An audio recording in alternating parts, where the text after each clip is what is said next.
Hello everyone, welcome to my channel Extra Learning Time.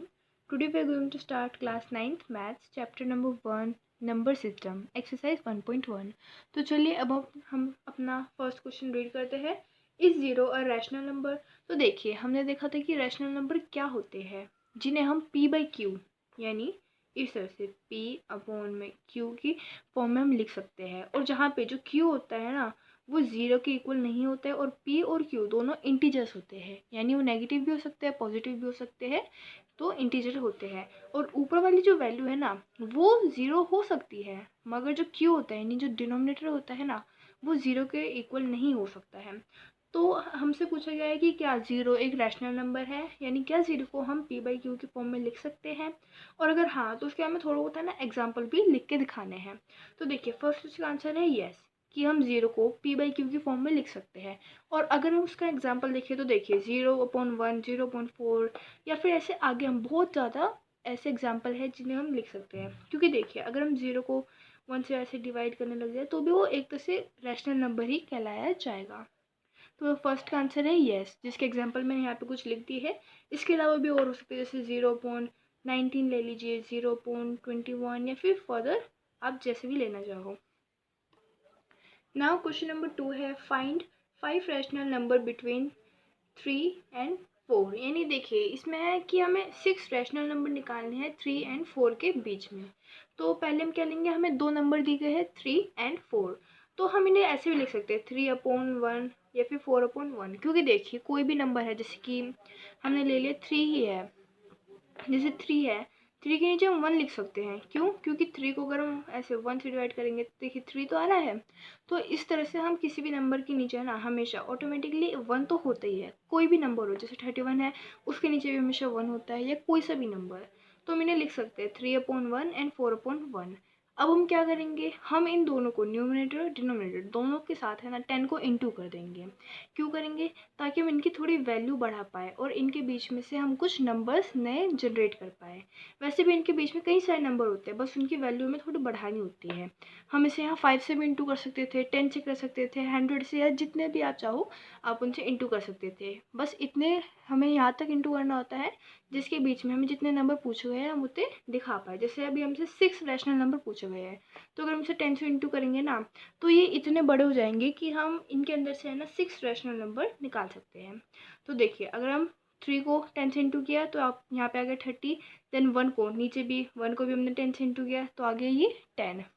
Then इसी तरह से हमने 4 को किया इंटू 10 से 1 को किया ये आ गई इस टाइप से 30/10 एंड 40/10. अब हम इनके अंदर से है ना इनके बीच में कई सारे रैशनल नंबर होते हैं. अगर हम इसे 100 से इंटू कर देते तो 300 400 और उनके ऊपर में 100 तो इनके बीच में से कई सारे रैशनल नंबर हम ऐसे निकाल सकते हैं. तो 30/10 एंड 40/10 के बीच में कई सारे रैशनल नंबर है जैसे कि 31/10. देखिए डिनोमिनेटर जो होता है ना वो तो सेम ही रहता है बस 30 से लेके 40 के बीच में. देखिए डिनोमिनेटर सेम है ना हमें यही करना होता है जो डिनोमिनेटर होता है ना सेम करिए और उसके बाद ये 30 एंड 40 के बीच में जितने भी हम 6 नंबर ला सकते हैं ना उन्हें लिख दीजिए. तो इनके अंदर तो बहुत सारे होते हैं तो हमने 31 लिया. देखो हम एक चीज़ का ध्यान रखते हैं हम कभी भी 30 से स्टार्ट नहीं कर सकते. 30/10 जैसे कहा गया है कि 30 एंड 40 के बीच में नंबर लीजिए तो हम 30 नहीं लिख सकते. अगर आप ऐसे लिखोगे तो गलत हो जाएगा. और इसी तरह से हम 40/10 भी नहीं ले सकते इनके बीच में ये भी गलत मान जाएगा. हमें 30 से आगे ही कुछ लेना है. तो 31/10 32/10 33/10 34/10 35/10 36/10.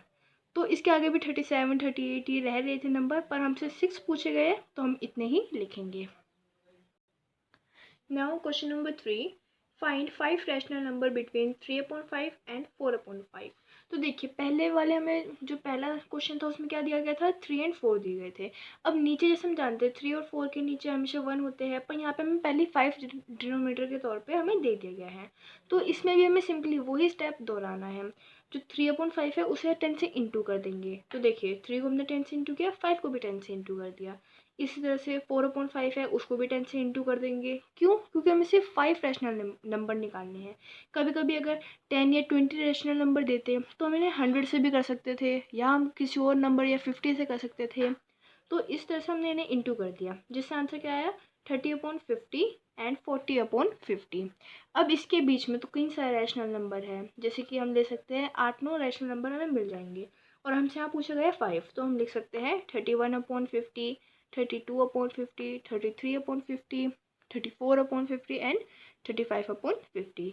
यहाँ पे भी हमें वापस से बस उसी चीज़ का ध्यान रखना है कि हमें 31 से शुरू करना है। जैसे 30/50 है और 40/50 है, तो हमें 30 या 40 ये वाली जो वैल्यू है ना, इन्हें नहीं लेना है, इनके बीच के यानी 31 से शुरू करना है, और 40 से पहले यानी 39 तक ले सकते हैं हम। ओके, तो कभी कभी क्या होता है, कभी कभी कुछ क्वेश्चंस के अंदर डिनोमिनेटर जो होता है ना वो डिफरेंट दे देते हैं, जैसे कि दे सकते थे कि 3/2 एंड 4/6। तो हमें ना इन्हें ऐसे नंबर से इंटू करना होता है जिससे हम इनके डिनोमिनेटर को पहले सेम कर दें, पर यहाँ पे हमें पहले से डिनोमिनेटर जो था वो सेम दे रखा था, तो हमें बस सिंपली इसे 10 से इंटू करके रैशनल नंबर निकालने थे। नाउ अगले क्वेश्चन को करने से पहले हम उसमें जो हमें बताया जाएगा, जो हमसे पूछा जाएगा ना, उसके लिए एक चार्ट को पढ़ लेते हैं जो हमें उसमें हेल्प करेगा। तो देखिए, जैसे नेचुरल नंबर जो होते हैं वो हम पहले से जानते हैं, 1, 2, 3 या इससे आगे जितने भी होते हैं। देखिए यहाँ पे हम ज़ीरो ऐड नहीं करते हैं, 1 से लेके आगे तक जितने भी नंबर्स होते हैं ना वो सब होते हैं हमारे नेचुरल नंबर्स।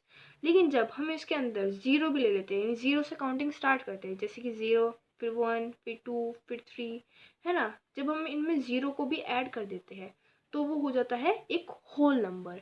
यानी सबसे पहले सबसे छोटे होते हैं नेचुरल नंबर, जब हम उसमें ज़ीरो भी ऐड करते हैं तो हो जाता है एक होल नंबर। और उसके बाद जब हम ज़ीरो के अलावा जब हम -1, -2 इस टाइप के जो इंटीजर होते हैं ना, जब हम उन्हें भी ऐड कर लेते हैं तो वो हो जाते हैं इंटीजर्स। यानी जब उनमें एक नेगेटिव वैल्यूज़ भी ऐड कर लेते हैं, ज़ीरो भी आता है और पॉजिटिव भी आते हैं, यानी तीनों चीज़ें जब आती है उन्हें हम कहते हैं इंटीजर्स। देन उसके बाद इंटीजर्स के बाद भी होते हैं कुछ नंबर जिन्हें हम लिखते हैं p/q की वैल्यू, यानी फ्रैक्शन वाली वैल्यूज़ में, जिसमें जो q होता है वो ज़ीरो नहीं हो सकता, और जो p और q वो इंटीजर होते हैं, यानी नेगेटिव, ज़ीरो, पॉजिटिव ये होते हैं। तो उसके बाद आते हैं रैशनल नंबर जो कि होते हैं p/q।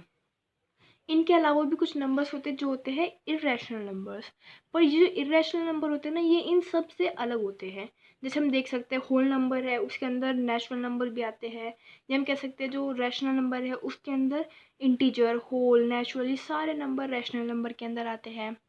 लेकिन जो इर्रेशनल नंबर होते हैं ना वो इन सब से अलग होते हैं, जो कि हम आगे चल के अभी पढ़ेंगे।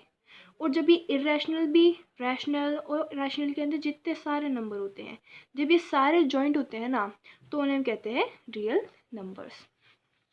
तो अब ये एक्सरसाइज देखते हैं। तो जो क्वेश्चन नंबर 4 है उसमें फर्स्ट हमसे ना ट्रू फॉल्स हमें यहाँ पे बताना है। तो ट्रू फॉल्स में फर्स्ट पार्ट है every natural number is a whole number. तो देखिए जैसे हमने इसमें देखा हर एक जो नेचुरल नंबर है ना वो एक होल नंबर है, तो बिल्कुल सही है, होल नंबर के अंदर ही तो आते हैं नेचुरल नंबर। मगर अगर यहाँ पे दिया जाता है कि हर एक होल नंबर जो है नेचुरल नंबर है तो वो गलत हो सकता था, क्योंकि इसके अंदर ज़ीरो आता है। तो हर एक होल नंबर के अंदर नेचुरल नंबर पहले से ही होता है, क्योंकि देखिए जैसे हम काउंटिंग कर रहे हैं 0, 1, 2, 3, तो जो 1, 2, 3 है ये भी होल नंबर के अंदर ही आते हैं, क्यों, और ज़ीरो भी होल नंबर में ही आ गया। तो होल नंबर के अंदर नेचुरल नंबर भी होते हैं। सो फर्स्ट का आंसर है ट्रू।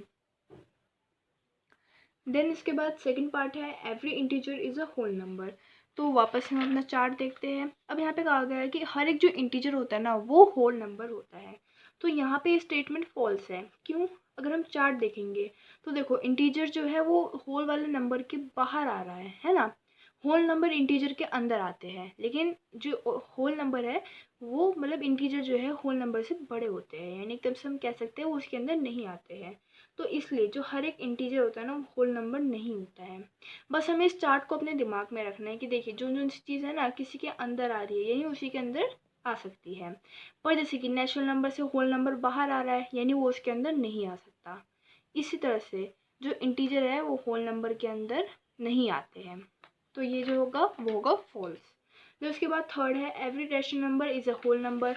तो वापस से देखिए होल नंबर अंदर है, रैशनल नंबर बाहर है, तो रैशनल नंबर होल नंबर के अंदर कैसे आ सकते हैं? तो ये जो स्टेटमेंट है ये भी अगेन फॉल्स है। सो यहाँ पे हमारी जो एक्सरसाइज 1.1 है वो ख़त्म हो गई है। आई होप कि आपको ये क्वेश्चन समझ में आए होंगे, और अगर आपको कोई भी डाउट होगा आप कमेंट सेक्शन में मेरे को बता सकते हैं। सो अगर आपको ये वीडियो अच्छी लगी और क्वेश्चन अच्छे से समझ में आए तो प्लीज़ मेरे चैनल को लाइक एंड सब्सक्राइब कर लीजिएगा। Thank you.